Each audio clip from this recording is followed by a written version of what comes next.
always hit the nail on the head. So check this out, my Miami Hurricane fans, my Florida Gator fans, and my Florida State Seminole fans. A lot's going on. A lot happened today. Now, not too much going on with Florida State. Well, 10 a.m. this morning, you know, Madonna Prep, man, they played in the state championship. They won. And number one player in the country, number one wide receiver, number one player in the state of Florida, Jeremiah Smith, decided that, I don't know if it's a troll or Jeremiah Smith dropped his gloves on the floor. Of course, the cameraman right behind him zoom in on it, and they got Florida State. He also did a follow-up interview after that game where he had on a Florida State beanie. And basically, if you guys don't know, his last visit will be at Florida State this weekend. So we're going to see 2 weeks from now where he's going to be. That's the question. Is Florida State being trolled? Or, is my guy really going to go there? So, Miami Hurricanes. Not much going on today. Not much going on. But we did get a guy. I got my notes here, so it's a lot. It's a lot of stuff going on. I'm trying to get to that third team, them Florida Gators, because so much happened today. But last night, my boy Marley Cook dropped his top three. Miami, Baylor, and Ohio State. He's in the transfer portal. Dropped his top three: Miami, Ohio State, and Baylor. So defensive tackle from Middle Tennessee. Dropped his top three, man. That's tough. Imagine getting a player from Middle Tennessee, with all that. Anyways. But let's get to some Gator. Actually, before we get to the Gators, one more thing, Miami. Former Miami Hurricane head coach, DC at one time, Manny Diaz, as you guys know, got fired from the Hurricanes while recruiting. That's tough. Got hired at Penn State as the DC, been there for 2 years now. Did a phenomenal job at Penn State. Only teams he really can't get by is, of course, Michigan and Ohio State. So, not a bad deal for Manny Diaz, But from what I'm hearing, he's the front runner right now for the Duke job. So, within the next 24 hours, basically tomorrow, we will find out if Manny Diaz is the new head coach for the Duke Blue Devils. Man, it could be a Mario versus Manny situation. Let me know what you guys think in the comment section. Also, guys, like the video, subscribe to the channel. I'm trying to get you guys as much information as possible on all three teams. So, obviously, if you a fan of one of these teams, then, you could be updated. But let's keep it moving. A lot of stuff happened for the Florida Gators today, so we're going to talk about it. First up, Chris McClellan got into the portal, jumped into the portal, of course, and then got an offer, man. And he posted it online like this was just going, just sweep by. Nobody was going to say nothing. The Gator fan base weren't going to be outraged. His first offer was from Florida State. The Gator fans are going nuts. They are on the top of this man's head. That's tough. Pause. But him. Not only that, the Gators went all in for Jordan Satin. Now Jordan, I think he's the number one offensive tackle in the class of 2024. And they lost the battle to Deion Sanders in Colorado. Deion has done it again. Pulled the number one offensive tackle. With everything that's going on at Florida and everything that's going on or not going on at Colorado, Deion has pulled the number one offensive tackle right from under Billy Napier's nose. That's tough. Man, they going nuts. Also, Florida State. Samuel Okunali. Listen, we got a kid on our roster by the name of Pancake Honcho. Samson. His last name is tough. I always butcher it. So, obviously, he's in the transfer portal.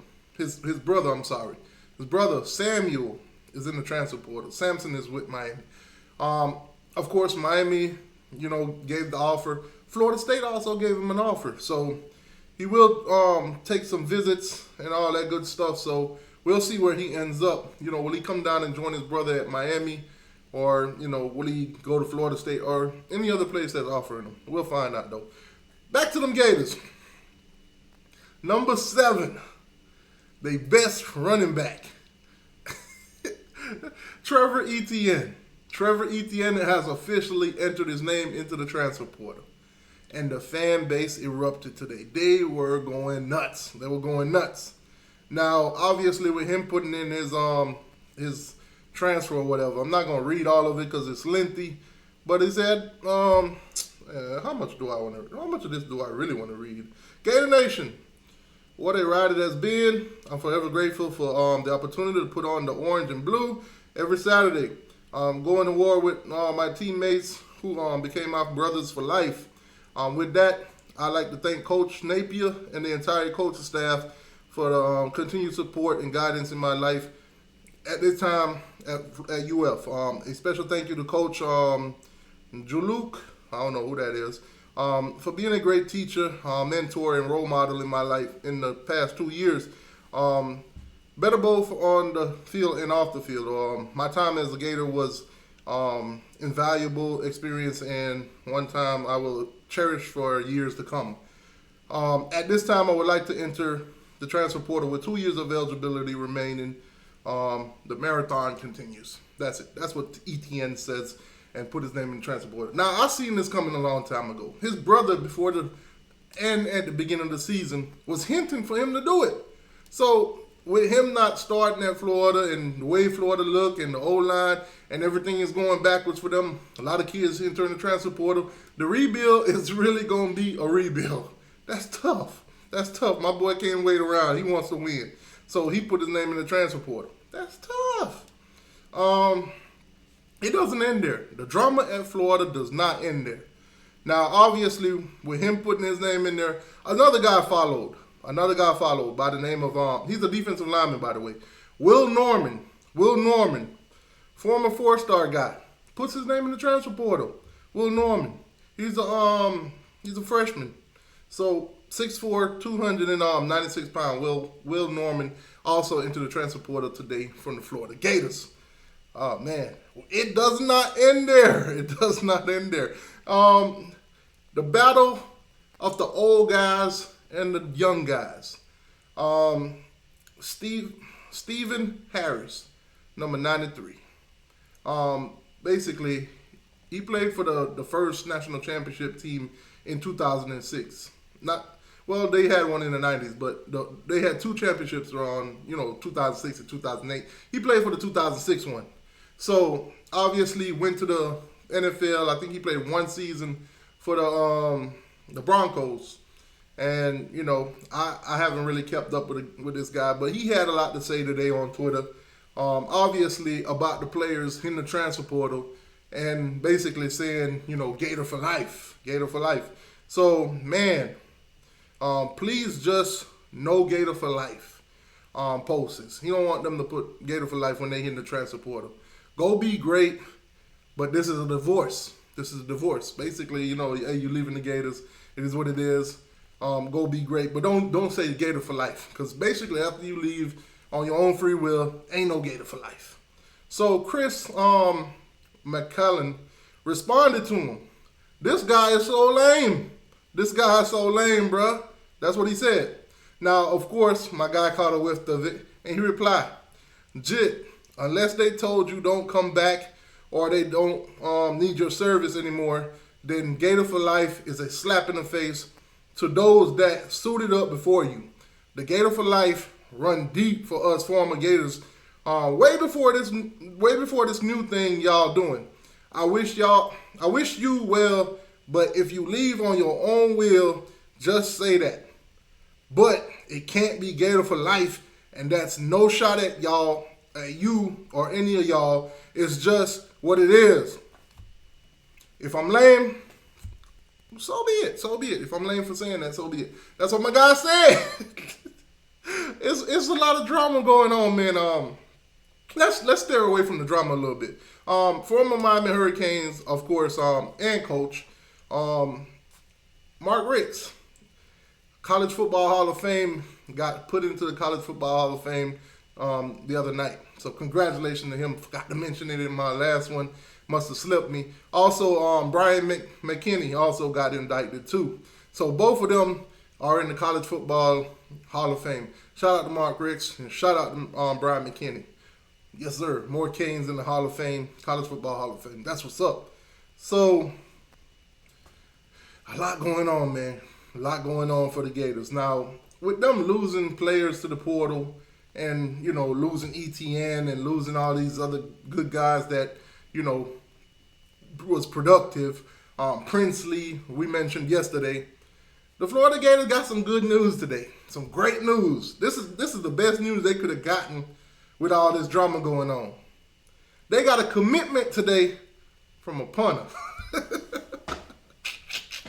They got a commitment today from a punter. Bobby Inglister or something like that. Got a funny last name, man. Bobby the kicker, the punter. They got a punter to commit today. That's tough. Now, transfer portal is still open. The Florida Gators got 4 freshmen. That's all SEC. They could lose all 4 of them. Who are these guys? Let me look in and note. Kelby Collins, Jordan Castell, TJ Sorsey, and Eugene Wilson. Those are the 4 guys. That's all SEC. They could possibly lose all of these guys to the portal unless they cough up the cash or whatever Billy's doing over there. But, it ain't looking too good, man. We got coaches. We got old players. Everything going wrong. The conversation between Steven, the old guy, the 06 guy, and the younger guys now that's hitting the portal, it's still going on. So if anything interesting happened in that conversation, continuing, I'll update you guys with the drama, man. This Gators, it's been hella hilarious today. It's been hella hilarious. Now Miami coach Kevin Beard has already sent out an offer to a Florida Gator transfer. Who just put his name in the transfer portal a couple of days, like I told you guys. Ty Bowman. Miami has reached out to Ty Bowman, sent him an offer. He posted it today on Twitter. Of course, the Gator fans are going nuts about that too. You got Chris getting invites to Florida State, and now you got Bowman getting invites to Miami. If any one of those two were to land at any of those schools, it could be chaos. Oh man, the fan bases are going nuts. Florida Gators have been fighting amongst each other all day. I've been listening to them all day. They've been kicking me out as soon as they see me. The profile is very noticeable. So I got to hit them up with the burners, man. I got burners on top of burners. So you can kick me out with my official Twitter page. But I still got some burners. I'm still going to listen in because all the information that's in there is tough. But we got Gator fans fighting with each other about who's an insider and who's not an insider. Which insider is more of an insider than the insider? Man, that's tough.